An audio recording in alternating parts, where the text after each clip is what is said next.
Dos 11 milhões de postos de trabalho fechados no primeiro semestre, 8 milhões eram de negras e negros, que são a maioria entre os informais. Na entrevista central, Ângela Guimarães, da Unegro, faz um balanço das dificuldades enfrentadas pela população negra e fala sobre as lutas antirracistas nesse ano. E nossa reportagem conversou com familiares e amigos de Marielle Franco. 1000 dias após a sua execução, os mandantes do crime ainda não foram identificados. Eu sou Pamela Oliveira e começa agora a Central do Brasil. Central do Brasil. As eleições municipais mostraram o enfraquecimento de Jair Bolsonaro, mas também evidenciam que os desafios para as eleições de 2022 passam por lutas sociais e pela construção de um programa capaz de conquistar a sociedade. Vamos acompanhar a análise política do editor da newsletter Ponto, Miguel Stedley. Embarque imediato. O resultado das eleições municipais gerou a falsa impressão de que o debate até 2022 deve se dar em torno de legendas, de nomes, de quantidade de votos. Ao contrário, a chance da esquerda chegar forte em 2022 é se realizar dois movimentos: produzir lutas e apresentar um programa de transformações concretas da realidade. Não faltam motivos para as duas coisas. A economia está naufragando, a iniciativa privada não tem forças para recuperar a economia brasileira sozinha e Paulo Guedes e Bolsonaro não vão colocar o Estado a serviço de socorrer nem os trabalhadores e trabalhadoras, nem a economia. Portanto, não faltam argumentos para que a esquerda possa voltar às ruas em 2021, quando as condições sanitárias permitirem, e para isso deve apresentar propostas concretas que sejam capazes de se transformar em bandeiras de lutas e que animem as pessoas a se mobilizarem também. Só isso pode pavimentar o caminho da esquerda para 2022.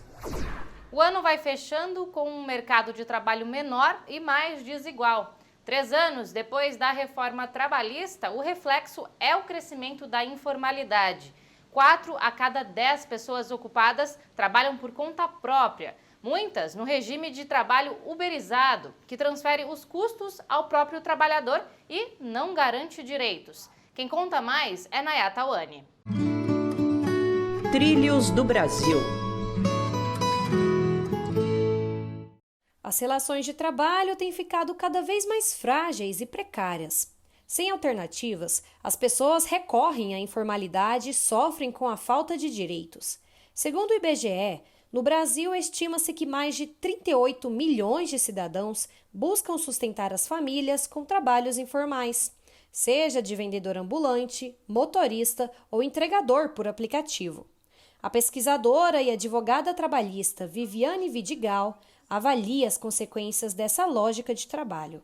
O trabalhador ele tem que ficar disponível integralmente para atender as demandas que podem ocorrer a qualquer dia, a qualquer horário, inclusive no período noturno, aos fins de semana. Essa lógica de contratação existe uma disponibilidade total e não permite interrupções. O capital ele requer um trabalhador que não para nunca. Há um trabalhador sempre disposto e disponível.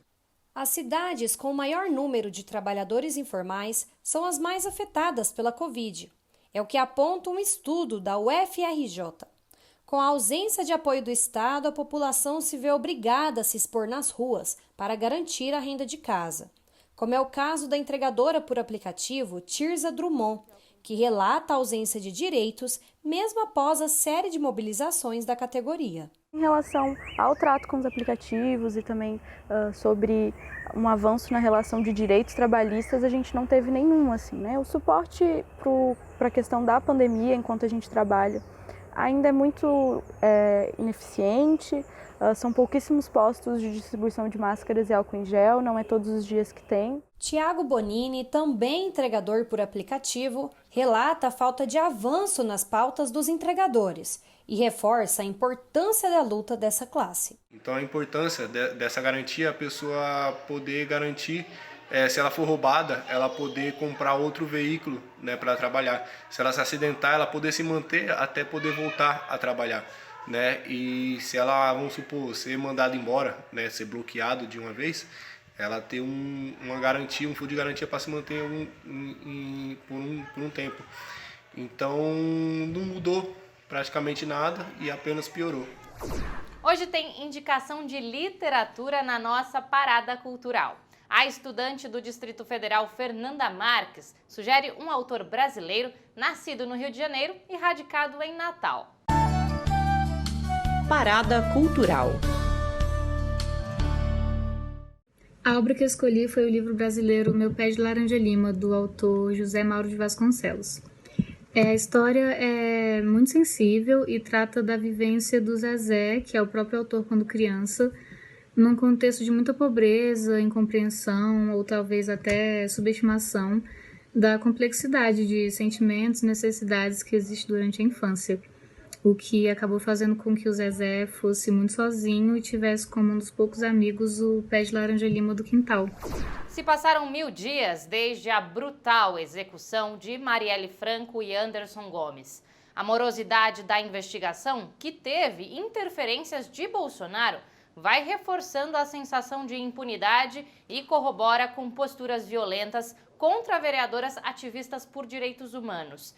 Carol D'Artora, em Curitiba, e Duda Salabert, em Minas Gerais, são vereadoras recém-eleitas que estão sofrendo ameaças de morte. Vamos para a reportagem de Afonso Bezerra. Nacional.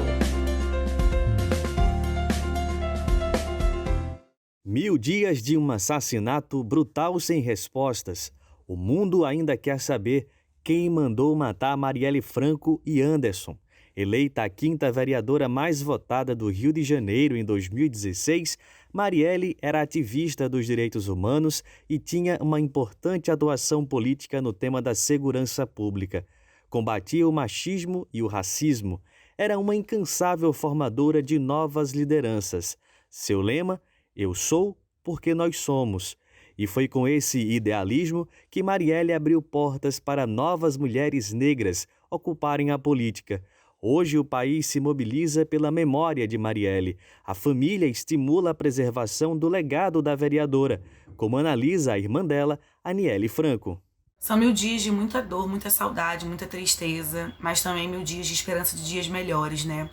Desde que mataram a minha irmã, a família inteira tem tentado se reinventar e seguir juntos. Quanto mais fortalecido, mais coletivamente falando, melhor. As investigações se arrastam e até agora, no 1000º dia, ninguém sabe quem é o mandante do atentado contra Marielle e Anderson. Às vésperas desta data, outras mulheres parlamentares sofreram ameaças de morte, o que revela a rede de ódio contra estas mulheres que ameaçam o poder masculino e branco nos espaços públicos. Marielle combatia este modelo. Ela oferecia uma nova linguagem, um novo corpo, um novo olhar para o exercício político. Foi morta cumprindo este propósito. Deixou muito bem plantadas estas novas sementes, como define a vereadora Thaís Ferreira. Que era o lugar de compartilhamento de poder, né? Esse lugar que ela repetia, de que uma sobe puxa a outra, realmente ela estava fazendo ativamente esse movimento de puxar outros, porque ela sabia que uma pessoa como ela, com tudo que ela carregava, não podia seguir sozinha naquele espaço. Então, tudo que ela fazia era pela coletividade, né? Esse eu sou porque nós somos, que ela trouxe no slogan de campanha lá em 2016, ela realmente assumiu aquilo ali numa prática coletiva de fazer política, comunitária de fazer política, inclusiva de fazer política. A população preta e parda corresponde a mais de 47% dos informais no Brasil, contra 34% entre os brancos, segundo o IBGE. A precariedade da moradia e do trabalho fizeram essa população ficar mais vulnerável ao coronavírus. Ângela Guimarães, presidenta da União dos Negros pela Igualdade Racial, fala sobre o assunto. A entrevista é de Jonatas Campos. Entrevista Central.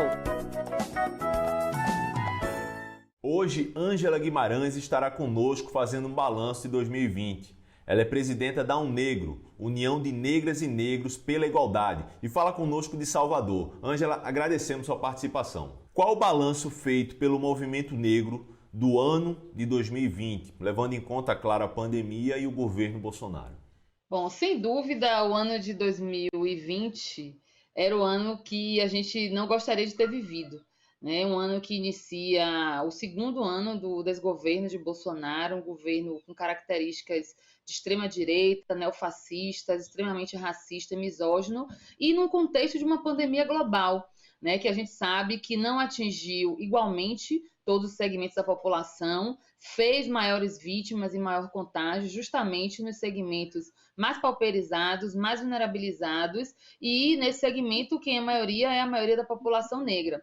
Então é um ano que acontece tudo isso e ainda nesse contexto acontece um processo eleitoral amplamente marcado pelo bolsonarismo e pela irresponsabilidade desse desgoverno em tratar uma pandemia que deveria ter sido prioridade da sua ação política e não ser menosprezada, descaracterizada e tratada dessa forma irresponsável com que o governo Bolsonaro tratou. Ângela, em plena pandemia, eclodiu o movimento Vidas Negras Importam nos Estados Unidos, no Brasil também, pela morte do menino Miguel e agora, mais recentemente, pela morte do João Alberto Freitas em um supermercado do Carrefour. Você acha que o racismo estrutural no Brasil está sendo, digamos que a população está mais consciente da existência do racismo estrutural no Brasil? Eu não tenho dúvida. Eu acredito que todo o trabalho histórico das organizações sociais do movimento negro brasileiro contribuíram, né, para esse despertar de uma consciência, desde a juventude, passando por todos os segmentos etários da população, e para que essa pressão resultasse numa maior atenção na agenda pública brasileira, né? É muito importante essa organização, né, secular do movimento negro brasileiro, que atravessa os 520 anos do Brasil, mas notadamente do século XX para cá. Então é inegável a importância, né, da organização política do movimento negro brasileiro pelos séculos e também agora essas manifestações do Black Lives Matter, porque muitas vezes aquele ditado, né, o santo de casa não faz milagre. Então, muitas vezes para a imprensa, para setores oficiais, é muito mais fácil prestar atenção numa movimentação que vem de fora para dentro do que na nossa luta cotidiana de denúncia desses inúmeros assassinatos que configuram um verdadeiro genocídio da população negra. Sem dúvida, foi a eleição na história do Brasil mais marcada pelos debates antirracistas, né? Sem dúvida, esse resultado positivo é decorrente da luta, da organização, né, do protagonismo político das mulheres negras, mas é um benefício para o conjunto do Brasil. Ângela, o governo Bolsonaro indicou para a Fundação Palmares, uma fundação do governo federal que trata do assunto da igualdade racial, um negacionista. Então, qual o desafio para o movimento negro de se tratar com o Sérgio Camargo numa posição como essa? Ele, infelizmente, cumpre um triste papel, né? Vem sendo combatido pelos movimentos negros organizados, porque a missão dele ali é absolutamente contrária à missão institucional da Fundação Cultural Palmares, que é uma conquista desse movimento negro organizado. Então ele se presta ao triste papel que vai ser cobrado, já está sendo cobrado pela história, de desconstruir tudo que a gente conseguiu alicerçar, fortalecer e construir no enfrentamento aí as históricas desigualdades raciais no campo da cultura, mas no campo civilizatório como um todo. Ele é um ser abominável e assim tem sido tratado pelo conjunto do movimento negro brasileiro e que vai ser derrotado. Nós contabilizamos como vitória oriunda dessa campanha eleitoral, nessas condições mais árduas e mais difíceis, né? Nesse ano em que a gente, infelizmente, completa 1000 dias sem resultados, sem respostas sobre os mandantes, sobre as motivações do crime que ceifou brutalmente a vida da vereadora negra carioca Marielle Franco e do seu motorista Anderson Gomes. Essa eleição ela deu frutos, são as sementes de Marielle que estão aí presentes em diversas câmaras de vereadoras e vereadores em todo o Brasil. A Central do Brasil fica por aqui e você pode conversar com a gente pelo WhatsApp. Mande a sua mensagem para o DDD 11 93081 3336. Até amanhã.